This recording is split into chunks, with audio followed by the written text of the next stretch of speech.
আসসালামু আলাইকুম। আয়াত হোম কুকিংয়ে আপনাদের জানাই সকলকে স্বাগতম। আমার আজকের রেসিপি মুরাদাবাদি ইয়াখনি পোলাও বলো বা বিরিয়ানি। এটি বানানো যতটাই সহজ ততটাই খেতে লোভনীয় লাগে।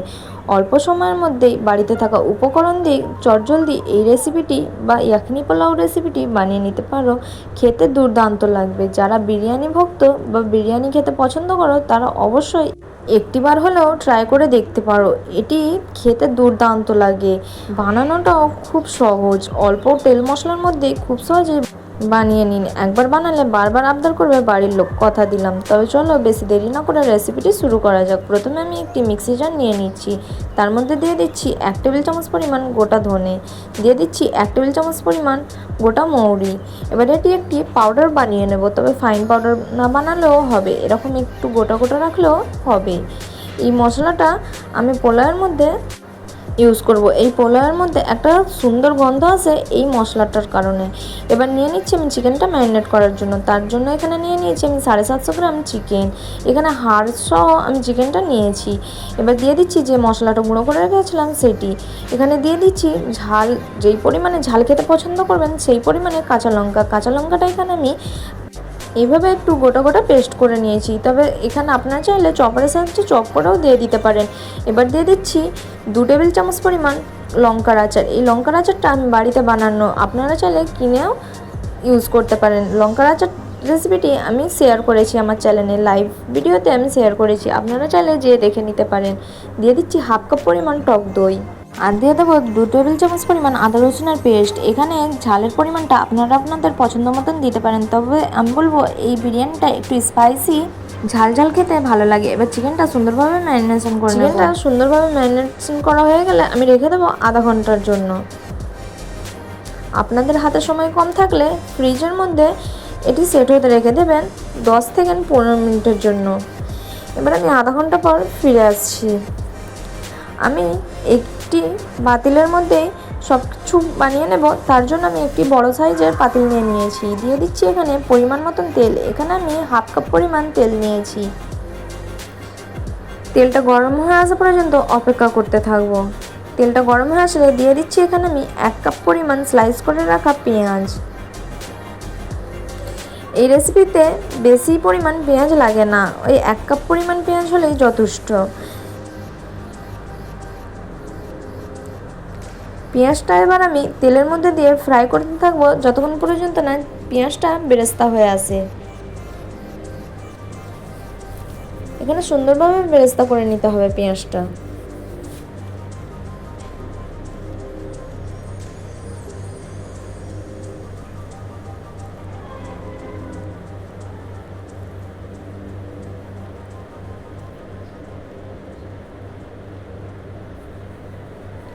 এখানে পেঁয়াজটা বেরেস্তা করা হয়ে গেছে। এখান থেকে কিছু টাকা আমি তুলে নিচ্ছি বিরিয়ানিটার ওপরে গার্নিশের জন্য।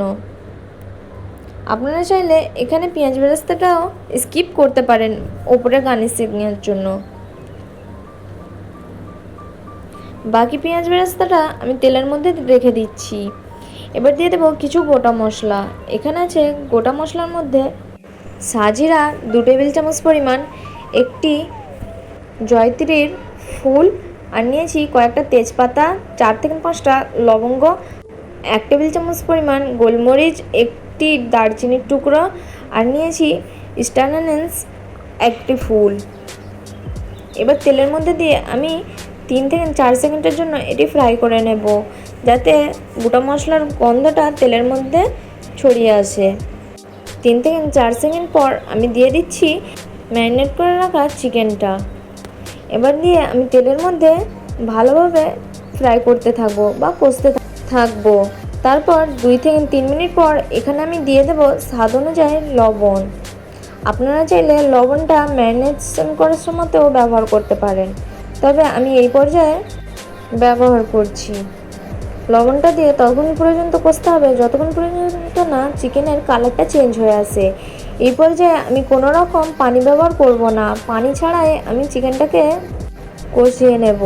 আপনারা চাইলে এই পর্যায়ে গ্যাসের ফ্লেমটা লো টু মিডিয়ামেও রাখতে পারেন।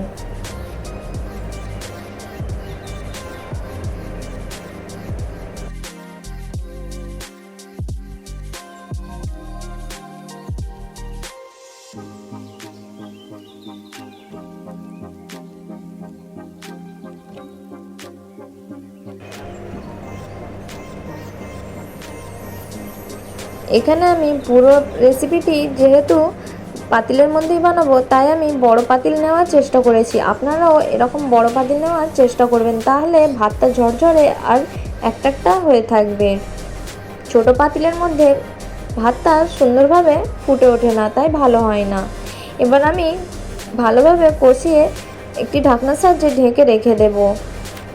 মাঝে মাঝে একবার করে চেক করে নেব। এখানে আমি চিকেনটা এবার ততক্ষণ পর্যন্ত রান্না করতে থাকবো যতক্ষণ পর্যন্ত না চিকেন থেকে সুন্দরভাবে পানি ছেড়ে আসে, ততক্ষণ পর্যন্ত আমি ঢাকা দিয়ে এটিকে রান্না করে নেব। ঢাকা দিয়ে দিয়ে মাঝে মাঝে একবার করে আমি খুলে চেক করে নিচ্ছিলাম নিচে যাতে না লেগে যায়। চিকেন থেকে পানিটা বেরিয়ে আসলে তারপর আমি ভালোভাবে কষিয়ে কষিয়ে এইভাবে যতক্ষণ পর্যন্ত না তেল ছেড়ে আসে চিকেন থেকে ততক্ষণ পর্যন্ত এটি কষিয়ে নেব। এখানে এবার কষানো হয়ে গেছে। এবার দিয়ে দিচ্ছি আমি এখানে কিছুটা ধনেপাতা আর পুদিনা পাতা কুচি। আপনারা চাইলে এখানে পুদিনা পাতাটা স্কিপও করতে পারেন, তবে অবশ্যই ধনেপাতাটা ইউজ করতেই হবে। এখানে আমি 1 কাপ পরিমাণ ধনেপাতা আর পুদিনা পাতা মিশিয়ে নিয়েছি। এবার আমি ধনেপাতা আর পুদিনা পাতাটা চিকেনের মধ্যে দিয়ে সুন্দরভাবে কষিয়ে নেব ওই 1 থেকে 2 মিনিটের জন্য।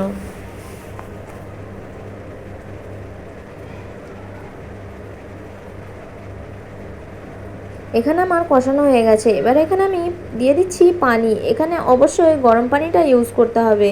গরম পানিটা ইউজ করার কারণে রান্নাটাও চটজলদি হবে আর রেসিপির স্বাদটাও সুন্দর আসবে। এবার এখানে জেনে নিই যে কতটা পানি ব্যবহার করতে হবে।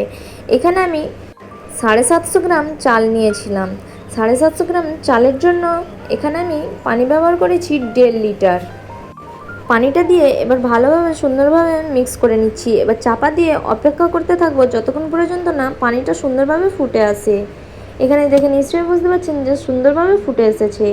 এবার আমি আধা ঘন্টা আগে থেকে ভিজিয়ে রেখে দিয়েছিলাম যেই চালটা, সেই চালটা দিয়ে দিচ্ছি। এখানে আমি বাসমতি চালটা নিয়েছি। আমি চালটা আগে থেকে ধুয়ে সুন্দরভাবে পরিষ্কার করে আমি ভিজিয়ে রেখে দিয়েছিলাম আধা ঘন্টার জন্য। এবার চালটা আমি সবগুলো দিয়ে দিচ্ছি।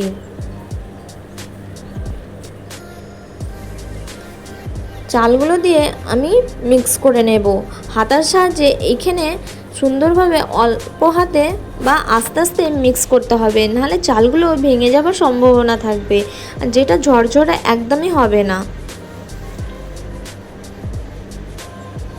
বেশি নাড়া যাবে না, তাহলে চালগুলো ভেঙে যেতে পারে। এবার আমি ঢাকনা লাগিয়ে এটি হাই ফ্লেমে রেখে দেবো 10 মিনিটের জন্য আর লো ফ্লেমে রেখে দেবো 5 মিনিটের জন্য। মোট এখানে আমি 15 মিনিটের জন্য রেখে দেব। 15 মিনিট পর আমি চেক করে নিচ্ছি।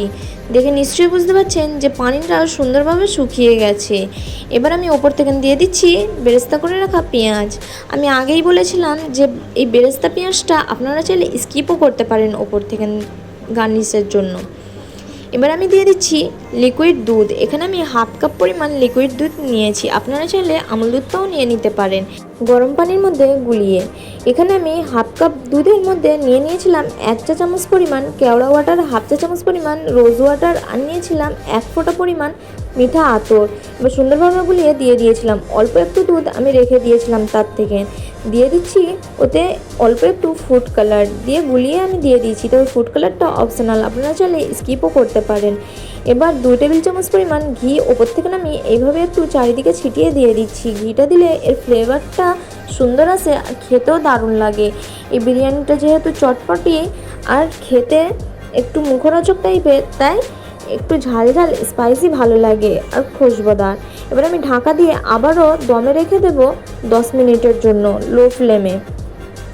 10 মিনিট পর খুলে দেখিয়ে দিচ্ছি যে কতটা সুন্দর আর ঝরঝরে হয়েছে। আমি সাইড থেকে একটু কেটে দেখিয়ে দিচ্ছি। দেখে নিশ্চয়ই বুঝতে পারছেন যে কতটা ঝরঝরে আর সুন্দর হয়েছে। রেসিপিটি কেমন লাগলো অবশ্যই কিন্তু জানাতে ভুলবেন না।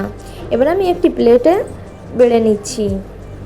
এটা আপনারা চাইলে রায়তা বা কচুম্বর, সালাড বা গ্রিন চাটনির সাথেও সার্ভ করে নিতে পারেন। খেতে দুর্দান্ত লাগে। একটিবার হলেও ট্রাই করার অনুরোধ রইল।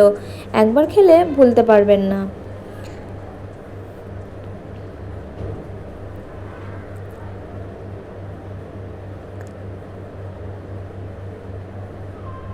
রেসিপিটি কেমন লাগলো অবশ্যই জানাতে ভুলবেন না। রেসিপিটি ভালো লাগলে প্লিজ লাইক কমেন্ট শেয়ার করে যাবেন। যারা আমার চ্যানেলে নতুন তারা চ্যানেলটিকে সাবস্ক্রাইব করে পাশে থাকবেন।